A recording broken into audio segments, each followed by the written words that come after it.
Today I'm getting ready to install the INNOVV K1 full channel motorcycle recording system, a dash cam that has lenses for both the front of the bike and the back of the bike. So this is what you get in the kit. This is the little DVR, the screen. Here's where all the connectors are made for your front camera, your rear camera. Got a GPS unit, also has a speaker in it. You've got this button that you can press to save a clip, a video clip that you don't want overwritten. All the details of how this system works can be reviewed on INNOVV.com. K1 is the unit name, the product name. So I'm going to be installing it on my 2014 CanAm Spyder RT Limited, and I'll briefly show you where all these various components are going to be installed. I previously installed their Power Hub 1 accessory fuse box here under the panel on this 2014 RT. So what I'm planning to do here is up here on my dash, where I have a Hero 3 Plus Black GoPro, is where the front camera is going to sit. It'll be wiring will run down from there back to here underneath the seat, and right here is where I'm thinking of putting the little DVR unit right there, easily accessed right there under the seat. And also, I'm not sure if they provide a GPS unit so you can get some telemetry that'll show on the screen of your videos.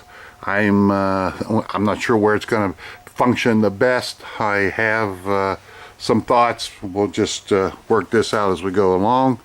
The second camera will be installed here on this corner of the license plate, the rear camera, and again wiring will be run up here to the DVR.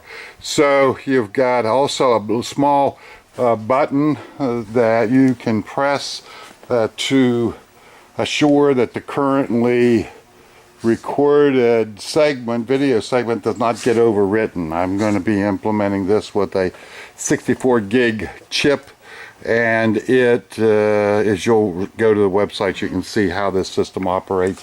It fills up that memory and then starts overwriting, and if so you can get about 5.5 hours of video, they claim, on a 64 gig clip. But if there's anything that has occurred and you don't want that to get overwritten, you have this small button that you can mount somewhere conveniently. It's got a double adhesive patch on the back, and you press that and it will not get overwritten. So here's the camera I'll install in the rear. I've already kind of mounted a bracket that I'll use to attach there by the license plate. This will be the front camera. This is a DVR. It's sitting in a little clip that's provided. This hardware goes on the side after you plug in all 4 of your cables. Then you snap this on it and this up underneath, and it kind of secures holding those in there into the DVR base. There's various additional double stick patches provided and some cable ties. These are little adhesive backed guys that you can snap the cable underneath up to secure your run. This is a second setup to secure a camera, but I don't think I'll be needing it. Some small screws are provided here that can be used to screw down this bracket. I don't think I'll be using those. I'll be double patching. Also in the kit is this switch source. This converts the 12 volts to 5 volts.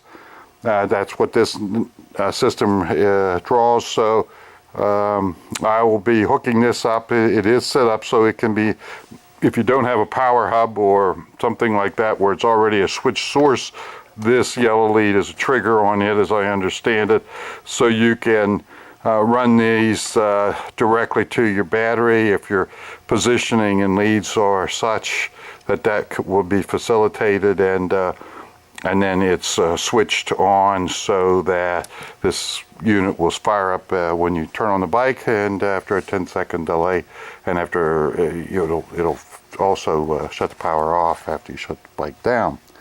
A little instruction sheet is provided.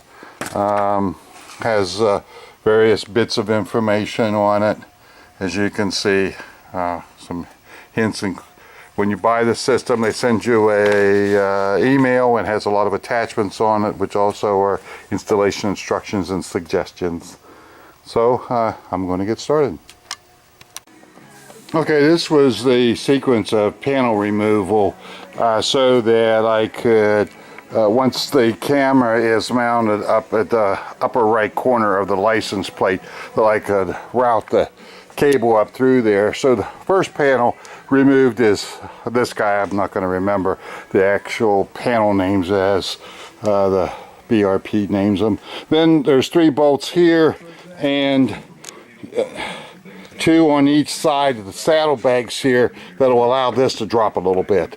Now you can see it bangs into the tire there. It would be real great if I could let that go on down a little further, because I'm going to have to create a hole up in through there and put a grommet around the cable. Then I'll fish it up through here behind the tail light here, the left side tail light, and then passing it through there, fishing it along. And then I had to remove this panel. It's just simply 2 screws here and here. A little work, use of a body tool to pull up a panel, get it up out of there, disconnect the electrical connection for the passengers' heated grips. So that will facilitate fishing this cable up in here to where I want the DVR to lie, which is going to be right here once I get to clean this up a little bit. 32,000 miles on this bike, and I've got a little bit of dust in here, so I want to blow out. So that's the what I saw as needed. This is the panel that the first one that was removed from around here. There's an electrical connection here because I've got a string of LEDs that serve as running and brake lights in there. So more as we proceed. There's preparation to mount the rear camera. Again, here's the camera mounting bracket to go in that upper right, but that USB plug, the diameter of that thing is about 10 metric. So what I've done is drilled an opening here, and then I'm going to use, or put around that, a couple of grommets that's inside diameter will fit this wire pretty well. The outside diameter is about the size of that, so I'm probably going to end up putting a little bit of black mastic or butyl around that to give it a seal. It doesn't critical that it's water tight because nothing back behind there is going to be affected, but just prep to get the cable through this rear fender on this RT. Well, here's the rear camera mounted now, and you can kind of see the grommet I used in there. Is a 30-second hole, I think. The wiring is about a 4 metric, a little under 3/16 outside diameter, so the grommet it's not a perfect fit, but it doesn't have to be waterproof. So now the cabling here, I'll get up here and route it up, but that's just the rear view of the rear camera mounted. The rear camera, it's coming up through here, back underneath this opening to get up underneath the seat, underneath this panel. It comes right through there. You can see it. Sorry about the camera angles, I keep forgetting to do that. Underneath of that connector, underneath the strut. ends up right here. So that's the rear cable. I'm gonna take time now to button up the back, put all the panels back on. Okay, the back is now all back together, and you can see right here is the camera for the rear. And now I'm working on the front camera mounting. I took the GoPro off that I had previously mounted here, and using RAM mounts. I think that's a 2-inch extension. That's JT's bar that you can find on SpyderLovers.com. He's a sponsor on there. And just a simple connection there for the camera. The lead is underneath the bar, up under the front, under the windshield at this point. I'm hoping these clearances will work. And then I just took a fishing wire, a piece of that old baling wire I was talked about, and found that it would pass through with a little help from 2 wires with hooks. Here it comes out, okay? So this now is then going to go up here underneath the seat, just by following along through here, and I'll bring it into this area. I'll try to keep it up out of this area, the gas fill. Up out of this area, I'm sorry. So that's, oops. We'll bring that back in, we'll get it tidied up, we'll function the automatic, or not the automatic, but the electric windshield up and down, make sure there's nothing binding, nothing crimping, and that'll be the second phase. The next is, after this, we'll be deciding on GPS and the button, and I'll capture those at that point. So moving right along. Just a little bit more of the detail of the front camera. I took the windshield off just to get better access, but they provided some cable clips in the packaging, and I put one there, and I have another one sitting here, one down here, and then I took it in behind the fascia here, and what's happening is behind the fascia there, it goes back in, and here it is coming out.